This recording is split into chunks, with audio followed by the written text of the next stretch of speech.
Alléluia. Alléluia. Alléluia. Alléluia. Alléluia. Alléluia.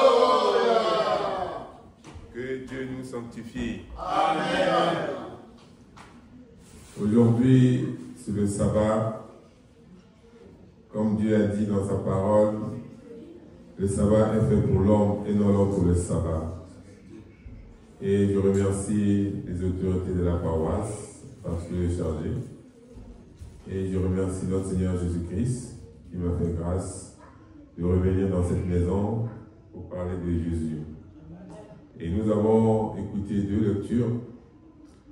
La première lecture qui se trouve dans le livre de Jérémie, Jérémie chapitre 7, du verset 1 à 14, qui nous parle des menaces, de la censure et des menaces que Dieu veut censurer les enfants de Dieu, et Dieu menace aussi les enfants de Dieu à travers nos comportements. Et la deuxième lecture nous parle de l'amour de l'argent, l'avarice. Et parce qu'aujourd'hui, nous savons que c'est Dieu qui donne de l'argent. C'est Dieu qui bénit. Mais quand il te bénit, il faut savoir comment utiliser ton argent. Parce que si tu ne l'utilises pas bien, tu ne vas pas hériter le royaume des cieux. Parce que dans la deuxième lecture, il y a un homme qui vient voir Jésus-Christ en lui posant la question, Seigneur, je veux que tu viennes nous aider à partager notre héritage. Et Dieu, dans sa bonté, dans son amour, il dit que non, vous ne m'avez pas établi comme juge. Et quand il dit ça, il donne un exemple. Gardez-vous des avarices. Parce que aujourd'hui, Dieu nous donne des moyens. Dieu nous bénit. Parce que quand il a appelé Abraham, il a dit, je te ferai le père de multitude des nations. Regarde tout ce qui est autour, je vais te le donner. Et je vais changer ton nom. Donc je vais t'amener dans un endroit où coule le lait et le miel. Et Abraham, qu'est-ce qu'il répond? Le Seigneur, moi je vais, tu me dis que tu vas changer mon nom, que je serai béni, mais je vais sans, j'ai pas d'enfant. Mais quand il lui dit ça, il lui a promis. Mais Dieu accomplit toujours ses promesses. Mais à condition que nous mettons en pratique la parole de Dieu. Parce qu'il a dit, mettez en pratique ma parole. Ne vous bornez pas seulement à l'écouter en vous trompant vous-même par des faux raisonnements. Parce que souvent, on écoute, mais on ne met pas en pratique. Si quelqu'un peut prendre la deuxième lecture, on va essayer de voir un peu la deuxième lecture, et puis on va rentrer dans la première lecture. La lecture dans Luc 12, à partir du verset 13. Quelqu'un a dit à Jésus. Quelqu'un a dit à Jésus. Au milieu de la foule. Oui. Maître. Oui. Dis à mon frère de partager avec moi notre héritage. Dis à mon frère de partager avec moi notre héritage. Jésus lui répondit. Oui. Ô homme. Oui. Qui m'a établi pour être votre juge ou pour faire vos partages. Puis il leur dit. Oui. Gardez-vous avec soin de toute avarice. Gardons-nous avec soin de toute avarice. Gardons-nous avec soin l'amour de l'argent. Gardons-nous avec soin quand Dieu te bénit, comment tu vas faire en sorte que, avec ton argent, comment tu vas l'utiliser. Est-ce que il y a beaucoup de questions on se pose par rapport à ça?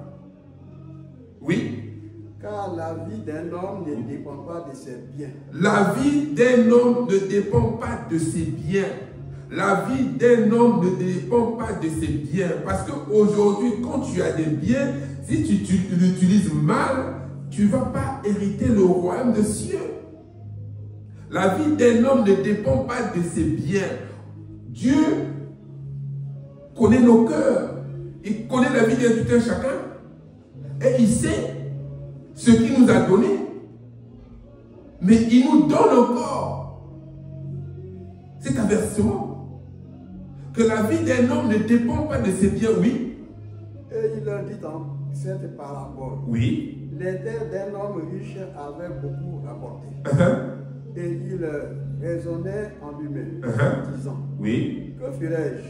Oui. Car je n'ai pas de place pour serrer ma récolte. Vous voyez, un homme riche, il se retrouve avec beaucoup de choses, beaucoup de biens, mais à la grande surprise, il s'est dit qu'il n'a plus de place pour garder sa récolte. Donc il s'est dit non, à partir de maintenant, je vais me reposer, je vais laisser les choses. Le verset 22 dit quoi? Le verset 22. Jésus dit ensuite à ses disciples. Oui. C'est pourquoi je vous dis, ne vous inquiétez pas pour votre vie, de ce que vous mangerez. Non, c'est ça le 19. Le 21. Non, le 19. Ou le 20. Le 19 ou le 20. 19. Et je dirai à mon âme, mon âme qui a beaucoup de biens en réserve pour plusieurs années. Il dit à son âme, tu as beaucoup de biens. C'est-à-dire que pendant toutes les années qui vont rester de ta vie, tu as quelque chose que on ne va plus s'inquiéter de rien. Oui. Repose-toi, mange, bois et réjouis-toi. Il dit, repose-toi et mange et réjouis-toi. Oui, la suite dit quoi? Mais Dieu lui dit. Suivez maintenant ce que Dieu lui dit, oui. Insensé. Vous voyez? Il dit insensé. Cette nuit même, ton âme te sera redemandée. Vous voyez? Quelqu'un qui a des biens, quelqu'un qui a tout ce qu'il faut pour vivre longtemps, il pense qu'il va vivre longtemps. Mais Dieu me dit, cette nuit même, je vais demander ton âme. Cette nuit même. Ecclésiaste, et la suite te dit quoi? C'est le dernier verset, ça, hein? Le verset 21. Cette nuit même, oui. ton âme te sera redemandée. Et ce que tu as préparé, pour qui cela sera-t-il? Vous voyez? Ce que tu as préparé, pour qui sera-t-il? À qui ça va revenir? C'est ça qu'on parle de l'héritage. Parce qu'après, il y aura des gens qui vont l'hériter. Parce que, est-ce que tu as préparé ton héritage? Est-ce que tu as préparé ton départ? Parce qu'on n'a pas l'habitude de préparer notre départ. Parce que toi, tu penses déjà à tes biens, mais tu ne prépares pas à ton départ. Quand on vient dans ce monde, nos parents préparent déjà notre avenir, notre venue. Parce qu'on sait qu'il y a l'enfant qui va naître. Mais toi, quand tu vas partir, est-ce que tu as préparé ton départ? Un point d'interrogation. Et nous savons que nous venons dans ce monde pour un temps. Et quand tu viens dans ce monde pour un temps, il y a un certain moment, que tu sois riche, tu sois pauvre, il faut préparer ton départ pour que le jour que tu vas partir, que Dieu prenne ton âme. Ecclésiaste 8.8. Oui. Ecclésiaste 8.8 nous dit quoi? À partir. Ecclésiaste chapitre 8, verset 8.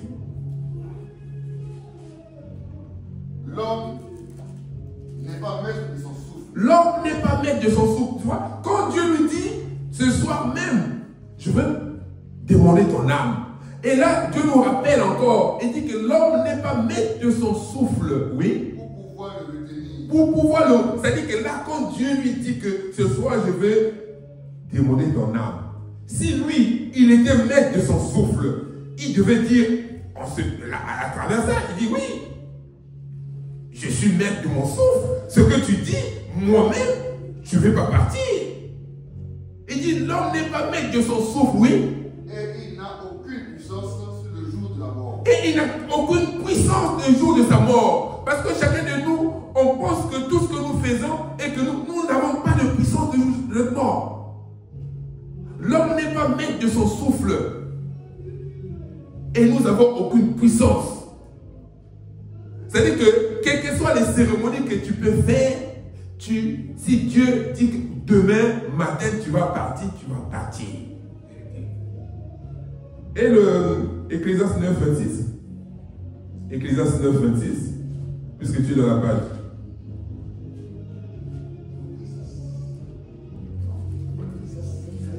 « 9, 6. » Attends.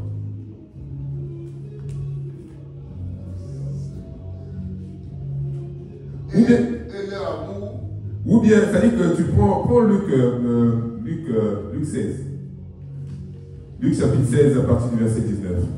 On va essayer de comprendre aussi que l'histoire de le riche et Lazare. Vous voyez que il y avait un homme riche. Luc 16, 19. Il y avait un homme riche, avant que tu prennes la lecture, il y avait un homme riche. Et nous savons que tout le monde connaît cette histoire. Et cet homme riche, il avait beaucoup de biens. Et qu'il y avait un pauvre Lazare qui était là, qui venait manger et il lui donnait, il mangeait avec ses chiens. Mais quand ils arrivent à un moment où que Dieu demande leurs âmes, tous les deux ils sont partis. Ils n'étaient plus de ce monde. Mais quand ils arrivent là-bas, qu'est-ce que la parole nous dit? Il y avait un homme riche qui était vêtu de pourpre et de félin. Oui. Et qui chaque jour menait joyeuse et brillante vie. Un pauvre nommé Lazare était couché à sa porte, couvert du cerf. Oui. Et désireux de se rassasier des miettes qui tombaient de la table du riche. Et même les chiens venaient encore lécher ses viscères. Le verset 22 dit quoi? Le pauvre mourut. Le pauvre mourut. Et il fut porté par les anges dans le sein d'Abraham. Le riche mourut aussi. Vous voyez, le pauvre et le riche moururent. Oui, tous les deux. Oui. Et il fut enseveli. Oui. Dans le séjour des morts. Il leva les yeux. Et tandis qu'il était en proie au tourment, il vit de loin Abraham et Lazare enceint. Vous voyez, il était dans le tourment, il vit de loin Lazare et Abraham. Il dit, mais qu'est-ce qui se passe? Moi, je suis là de l'autre côté, lui de l'autre côté là-bas. Il a reconnu Lazare. Oui. Il s'écria. Oui. Père Abraham. Oui. Aide de moi. Oui. Et envoie Lazare. Il dit, envoie Lazare. Oui. Pour qu'il trempe le bout de son doigt dans l'eau et me rafraîchisse. Car je souffre cruellement dans cette flamme. Abraham répondit. Oui. Mon enfant. Oui. Souviens-toi que tu as reçu tes biens pendant ta vie et que Lazare a eu les maux pendant la sienne. Oui, il lui dit que, souviens-toi, quand tu étais riche dans le monde, et là, tu savais que Lazare était pauvre. Et tu as vu les conditions qu'il vivait. Mais toi, qu'est-ce que tu avais fait pour lui donner un peu d'espoir? Qu'est-ce que tu as fait pour lui donner un peu d'espoir? Et pourtant, tu le voyais. Et aujourd'hui, Dieu nous demande toujours, c'est-à-dire que quand Dieu te donne cette grâce d'avoir un peu de moyens, quand tu vois ton frère qui souffre, ton ami qui souffre, ton ennemi qui souffre, si tu peux l'aider, il faut l'aider. C'est ce que Dieu nous demande aujourd'hui. Parce qu'on ne sait pas. Quand les moments difficiles vont arriver, il dit, jette ton pain dans l'abîme. Mais 1, 2, 3, dans les jours qui vont suivre, tu vas encore récolter beaucoup plus. Sans se rendre compte. Les gens vont te dire, oh, mais toi, à chaque fois, mais toi, fais ce que ton cœur désire. Ce que tu as résolu dans ton cœur, c'est ce que tu dois faire. Et il ne faut jamais écouter les gens qui sont autour de toi. Quand tu peux le faire, il faut le faire. Continue. Maintenant, oui. Il est ici consolé et toi tu souffres. Il est ici consolé et toi tu souffres. Oui. D'ailleurs, oui. Il y a entre nous et vous un grand abîme, afin que ceux qui voudraient passer d'ici vers vous ou de là vers nous ne puissent le faire. Et je dis, je te prie donc, Père. Vous voyez la demande du riche? Il dit, je te prie, Père. Oui. D'envoyer Lazare dans la maison de mon Père. D'envoyer Lazare dans la maison de mon Père. Tous les deux nous sommes morts, mais toi tu penses que, tu vas te dire que, mais dans les conditions comme ça, j'ai les amis, j'ai des frères, des gens qui sont autour de moi, ma famille. Il faut que toi les prévenir par rapport à ce qui se passe ici. Oui. Car j'ai 5 frères. Oui. C'est pour qu'ils leur attestent ces choses, afin qu'ils ne viennent pas aussi dans ce lieu de tourment. Donc j'ai 5 frères. Pour que tu leur dises aussi qu'ils ne viennent pas dans ce lieu. Parce que je connais le cœur de mes frères. Puisque moi j'ai vécu avec eux. Donc l'argent que moi j'ai laissé, l'héritage que j'ai laissé, je sais qu'eux aussi ils vont suivre le même chemin que moi. Mais moi je te demande d'envoyer Lazare. Pour qu'il leur annonce, parce que Lazare était déjà avec moi là-bas. Donc si les gens vont voir Lazare, ils vont se dire que non, c'est que c'est vrai. Donc peut-être qu'ils vont changer de comportement. Mais la suite dit quoi? Abraham répondit. Abraham répondit. Ils ont Moïse et les prophètes. Ils ont Moïse et les prophètes. C'est ce que nous sommes en train de faire aujourd'hui. Qui les écoute? Qui les écoute? Ils ont Moïse et les prophètes. C'est ce que nous sommes en train de faire aujourd'hui. On doit écouter. C'est pour ça que Dieu te bénisse, mon évangile. Ils ont Moïse et les prophètes. Il faut qu'ils écoutent. Si on n'écoute pas les prophètes, si on n'écoute pas les prédicateurs, Jésus avait dit que dans Luc 19, Luc 19, 21, dit quoi?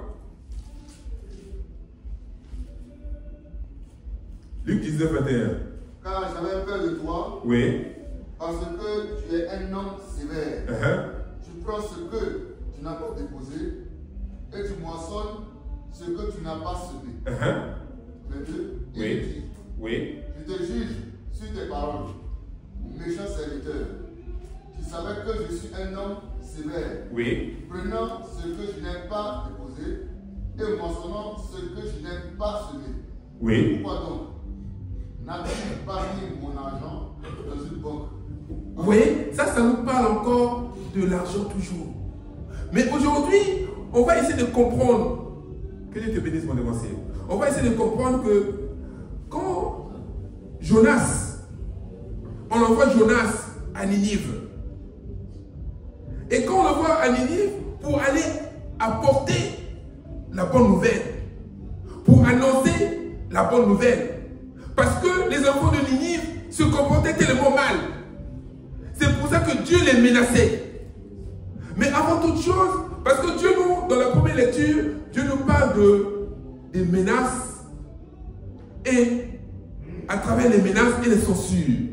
Mais avant que Dieu revienne vers nous, on doit d'abord changer. Joël 2, 12. Parce que si nous ne voulons pas, à travers l'avertissement qu'il a donné aux enfants d'Israël, à travers leur comportement, il leur dit quoi? Jonas 2, verset 12.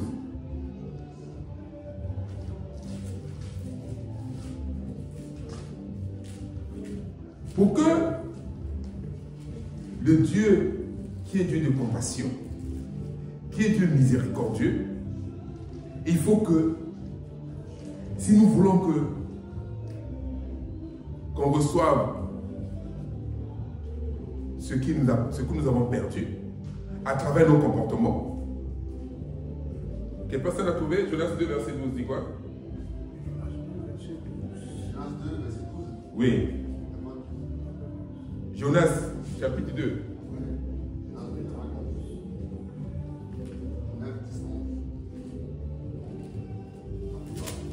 Jonas, Joël, c'est Joël. Tant pour moi, c'est Joël 2, 12. Maintenant, Oui. encore dit l'Éternel, Oui. revenez à moi de tout votre cœur, Dieu nous demande aujourd'hui de revenir à lui de tout notre cœur. Oui. avec des jeunes, Avec des jeûnes, avec des pleurs et des lamentations. avec des pleurs et des lamentations. Oui. Déchirez vos cœurs Dieu nous demande de déchirer nos cœurs. et non vos vêtements. Et revenez à l'Éternel, votre Dieu. Et on revient à l'Éternel, notre Dieu, oui. Car il est compatissant et miséricordieux. Il est compatissant et miséricordieux. Lent Oui. à la colère et riche en bonté. Lent à la colère et riche en bonté. Oui. Et il se répand des mots qu'il envoie. Et il se répand des mots qu'il envoie, oui. Qui sait s'ils ne reviennent pas et ne se répandent pas. Qui sait s'ils ne reviennent pas et ne se répondent pas? Parce que les enfants d'Israël, dans la lecture d'aujourd'hui, ils se comportaient tellement mal. Et qu'à travers leur comportement, il y avait de l'injustice. Et tellement qu'il y avait de l'injustice, c'est là où Dieu menace. Dieu nous menace à travers nos œuvres. À travers tout ce que nous faisons. Est-ce que nous faisons bien? Donc Dieu nous demande la repentance, de revenir vers lui. Continuez la lecture. Et s'il ne se laissera pas auprès de lui la bénédiction, Oui. des offrandes et des libations pour l'Éternel, votre Dieu. Sonnez à la trompette en Sion. Publiez un jeûne, une convocation solennelle. Il dit, publier un jeûne, une convocation solennelle. Parce que Dieu nous demande quoi? Quand il t'arrive une situation difficile, quand tu te comportes mal, tu dois revenir à Dieu. Mais quand tu reviens à Dieu, mais comment tu vas revenir à Dieu? Mais avec humilité, avec jeûne, en se disant que hier j'ai commis des iniquités, hier j'ai péché, aujourd'hui je reviens à Dieu pour qu'il voie mon cœur. C'est comme on parle de Jonas. Quand Dieu dit à Jonas que va annoncer la bonne nouvelle aux enfants de Ninive, va les annoncer pour qu'ils reviennent vers moi. Mais Jonas est parti pendant 3 jours. Il commençait, comme Ninive était une grande ville. On va pas lire ça dans Jonas 3. Comme Ninive était une grande ville, il a dit qu'il faut que tu annonces la bonne nouvelle. Et que les gens, quand ils ont entendu ça, ils se sont repentis. Cette repentance, il n'y a pas eu de cérémonie, mais seulement à travers la parole qui était sortie dans la bouche de Jonas. Et c'est cette parole qui a sauvé les enfants de Ninive. Et quand cette parole rentre dans le cœur de quelqu'un qui a reçu le Saint-Esprit, c'est cette parole qui nous délivre. C'est cette parole qui nous rend libres. Comme il a dit, vous connaîtrez la vérité et la vérité vous affranchira. Vous connaîtrez la parole et la parole vous rendra libre. On ne va pas lire ça dans Jean 8, verset 32. Il dit, vous connaîtrez la vérité et la vérité vous affranchira. Et vous connaîtrez la parole et cette parole vous rendra libre. On a vu le roi, le prophète Élie. Élie, quand il est parti à, comment on appelle, le parti voir le roi Akab. Il lui a dit, Dieu lui dit dans, je pense dans 1 roi 21, 1 roi 21 dit quoi? Après ces choses, Oui. voici ce qui arriva à Naboth Oui. de Jezreel. Avant, de Jezreel avait une vigne à Jezreel, Oui. du côté du palais d'Akab, roi de Samarie. Et Akab parla ainsi à Naboth: cède-moi ta vigne pour que j'en fasse un jardin potager, Oui. car elle est tout près de ma maison.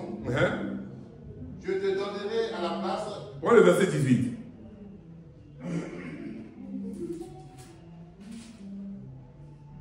Lève-toi. Oui. Descends devant Akab. Là, c'est le Seigneur qui envoie Élie, va vers Akab, oui. Roi d'Israël à Samarie. Le voici dans la ville de Naboth, où il est descendu pour en prendre possession. Oui. Tu lui diras: ainsi parle l'Éternel. Ainsi parle l'Éternel, oui. N'es-tu pas un assassin ou un voleur? Oui. Et tu lui diras: ainsi parle l'Éternel. Oui. Au lieu même où les chiens ont léché le sang de Naboth, Oui. les chiens lécheront aussi ton propre sang. Akab dit à Élie. Akab dit à Élie, oui.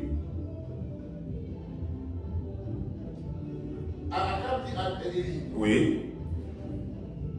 as-tu pas trouvé mon ennemi? Et il lui répondit: je t'ai trouvé. Oui. Parce que tu t'es vendu pour faire ce qui est mal aux yeux de l'Éternel. Voici. Oui. Je vais faire venir le malheur sur toi. Là, c'est quand en fait le roi Akab, c'était un roi.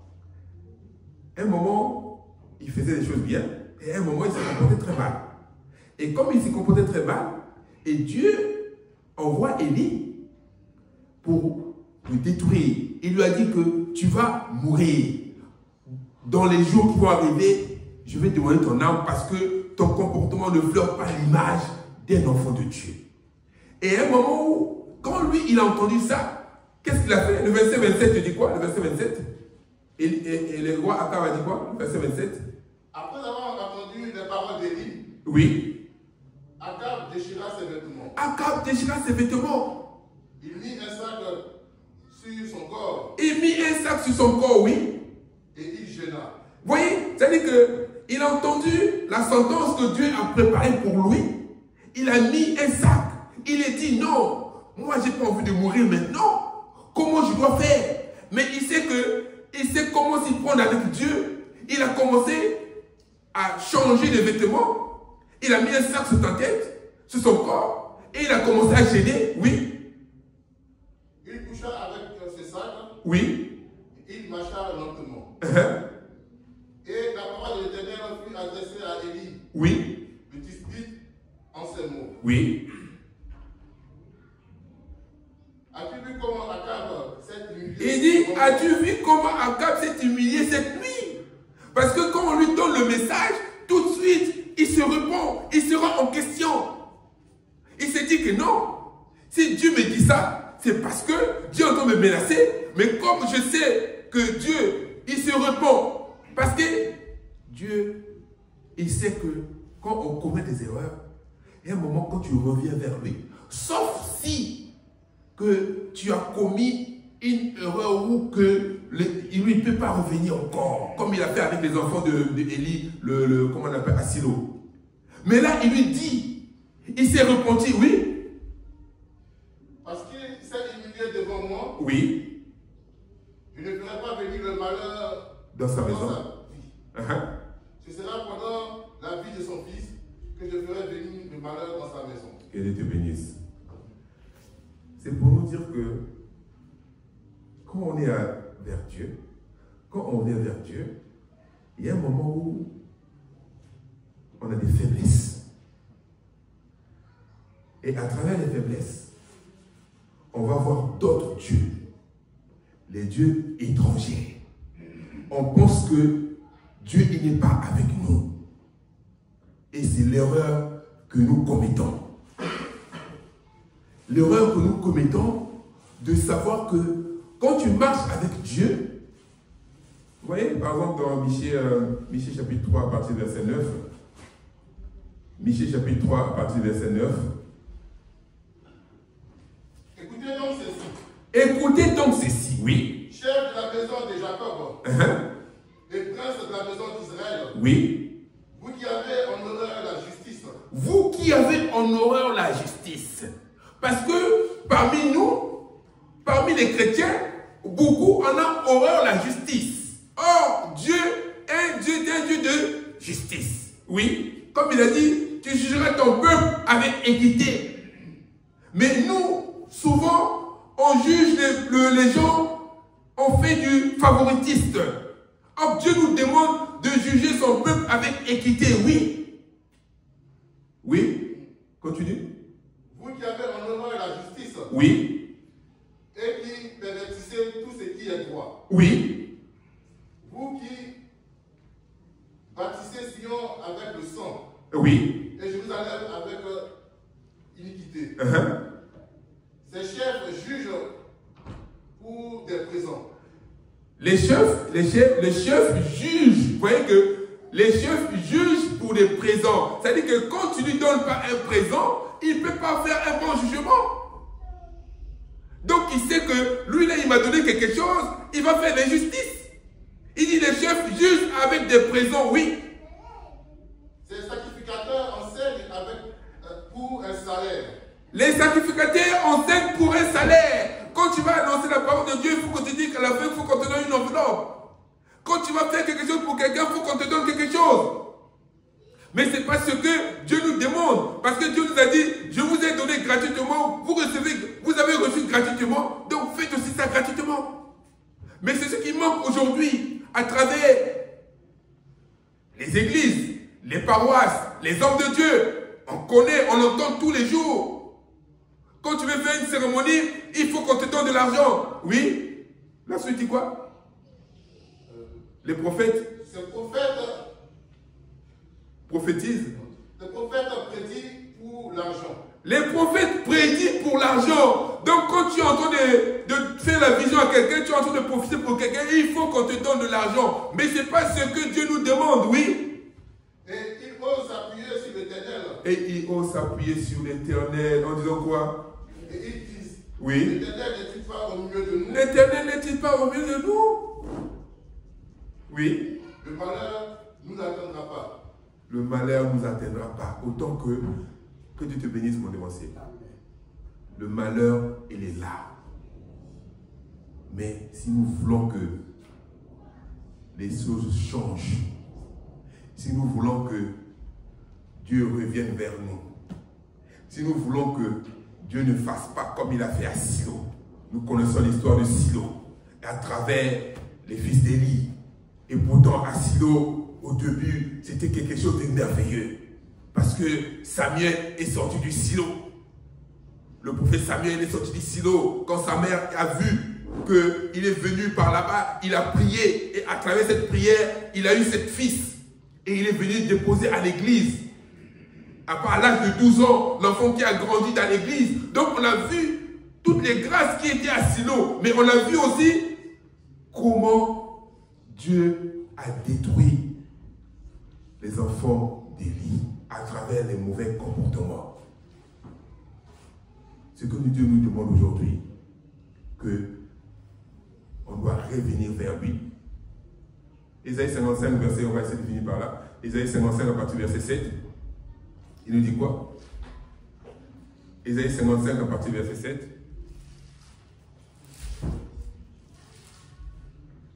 Que le méchant abandonne sa voie. Que le méchant abandonne ses voies. Que le méchant abandonne ses voies.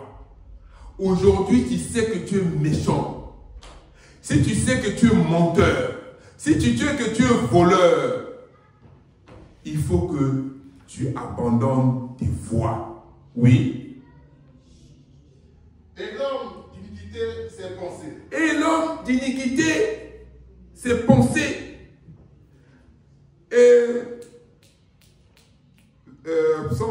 Psaume 28, non? Tu vas continuer. Psaume 28, il dit quoi? Psaume 28, si quelqu'un peut trouver au Psaume 28, il dit quoi? Psaume 28, il n'est pas le seul qui a la Bible, hein? Pour un verset, oui. L'Éternel, c'est à toi que j'écris, oui. Oui, c'est à toi que je crie. Et il dit, et l'homme, ça dit que, suivez bien, l'Éternel, c'est à toi que je crie. Ne reste pas sourd, oui, c'est ça? Mon rocher, ne reste pas sourd à ma voix. L'Éternel, c'est à toi que je crie, mon rocher. Ne reste pas sourd à ma voix, oui. De peur que si tu t'éloignes sans me répondre, oui, je ne sois semblable à ceux qui descendent dans la fosse. C'est-à-dire que si tu me réponds pas, je sois semblable à ceux qui descendent dans la fosse, oui. Continue.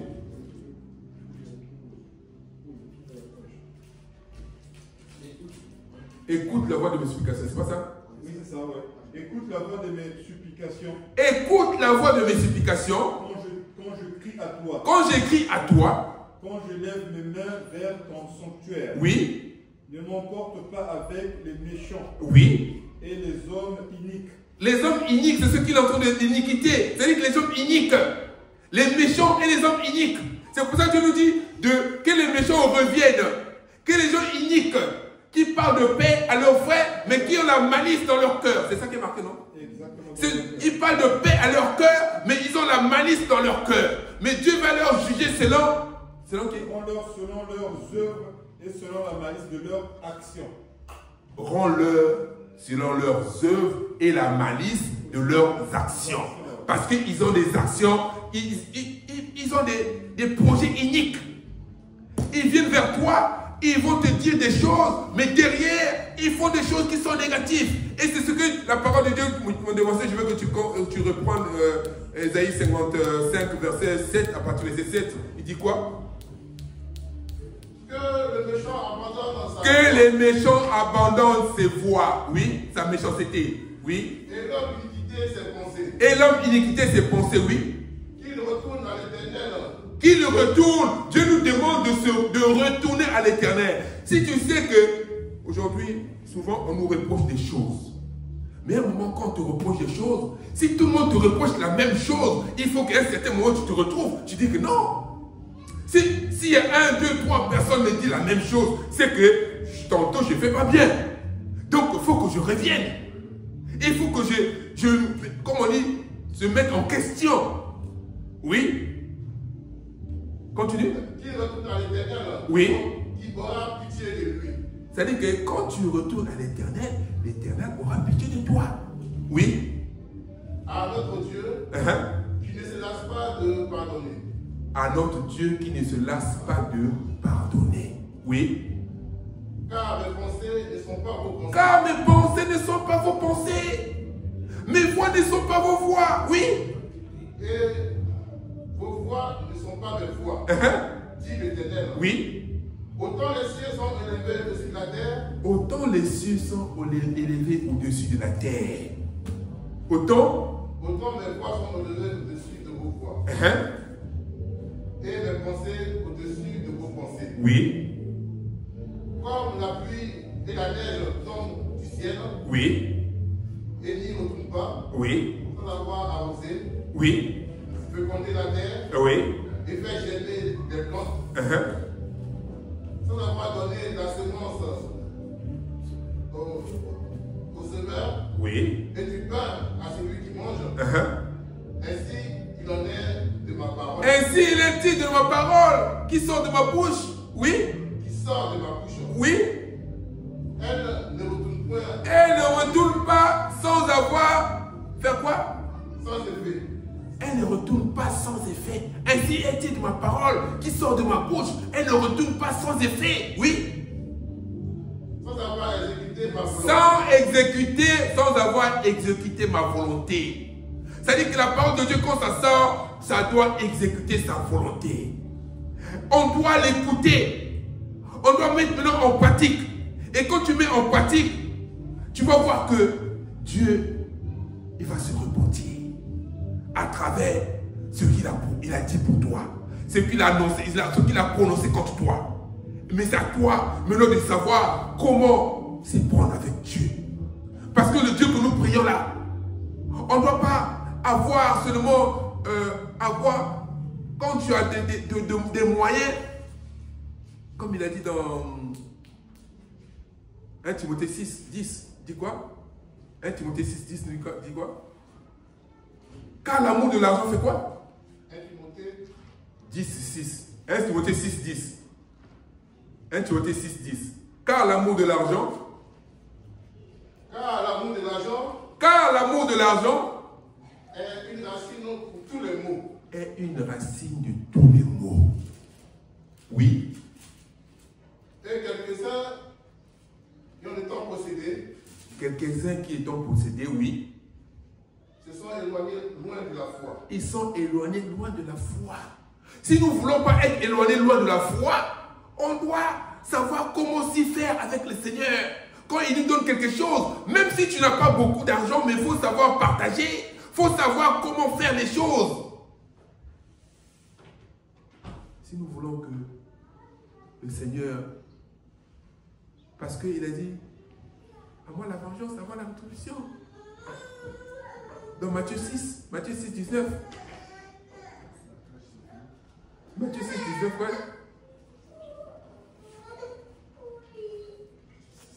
Matthieu 6, 19. Matthieu. Ne vous ramassez pas des trésors sur la terre. Ne vous ramassez pas des trésors sur la terre, oui. Où la terre et la ruine détruisent. Où des voleurs versent et dérobent. Mais amassez-vous des trésors dans le ciel. Amassons-nous les trésors dans le ciel. Verset 33 nous dit quoi? De là où tu es? Il dit cherchez d'abord. Cherchez premièrement le royaume de Cherchez Dieu. premièrement le royaume de Dieu. La justice de Dieu. Et la justice de Dieu. Et toutes ces choses vous seront données par-dessus. C'est-à-dire que si tu cherches premièrement le royaume de Dieu et la justice, toutes les grâces et bénédictions là, ils vont venir vers toi. Il n'y a pas de raison. Si Dieu a promis ça pour les enfants d'Israël, il a promis pour nous aussi. Pourquoi pas pour nous aussi? Mais à condition de savoir comment s'y prendre avec Dieu. On doit établir notre relation. Mais cette relation, ça doit être sincère et pure, authentique avec notre Seigneur Jésus-Christ. Mais si ton relation avec Dieu n'est pas sincère, n'est pas pure, mais Dieu ne peut pas te donner ce qu'il t'a promis, comme il a promis à Abraham. Il a dit que je te ferai le père de multitude des nations. Ce qu'il a promis hier, il a fait aussi aujourd'hui pour nous. Il n'y a pas de raison. Que Dieu fasse de nous les témoins de sa gloire. Amen. Et quelques paroles qui sortent de ma bouche nous édifient. Et nous commettent une grâce pour ceux qui l'entendent. Au nom de Jésus. Amen. Amen. Amen. Amen. Au nom du Seigneur Jésus.